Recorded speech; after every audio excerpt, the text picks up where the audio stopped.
Hello everyone, আজকে আমাদের কিন্তু আছে লাস্ট এক্সাম, তাই জন্য আমরা আজকে এক্সাম শেষ করে আজকে আমরা যাব ঘুরতে। মন্দারমণি যাচ্ছি, রাস্তা দিয়ে মন্দারমণিতে পৌঁছে সবার প্রথমে গিয়ে আমরা সমুদ্রের দর্শন করলাম। আর দেখো এদিকে সমুদ্রকে দেখতে দেখতে আমাদের কিন্তু দুপুরবেলা হয়ে গেছে প্রচণ্ড খিদে, কারণ সেই সকাল 6টার সময় আমরা গিয়ে খেয়েছিলাম। সবাই মিলে চলে গেলাম রেস্টুরেন্টে গিয়ে আমি দেখছিলাম এদিকে মেনু কার্ড, কিন্তু কি আর খাবো, সে খেতে তো হবে সেই ভাত।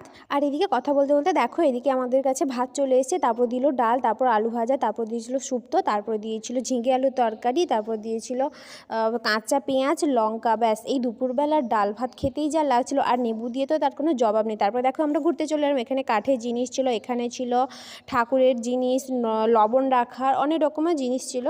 আর তোমরা কিন্তু অবশ্যই ফাঁকা টাইম পেলে অবশ্যই তোমরা মন্দারমণি ঘুরতে আসো। আর দেখো এইদিকে ছিল ক্রিস্টালের জিনিস, আর ক্রিস্টালের জিনিসগুলো দেখতে খুবই অসাধারণ ছিল। আমাকে সব থেকে বেশি এই ময়ূর ভালো লাগছিল। আর দেখো কত রকমের ছোটো ছোটো কানের ডিজাইনের ছিল। তারপর দেখো এদিকে নকল বাঁশও ছিল। যাই হোক, আর তারপরে আমরা খেয়ে নিলাম স্প্রাইট।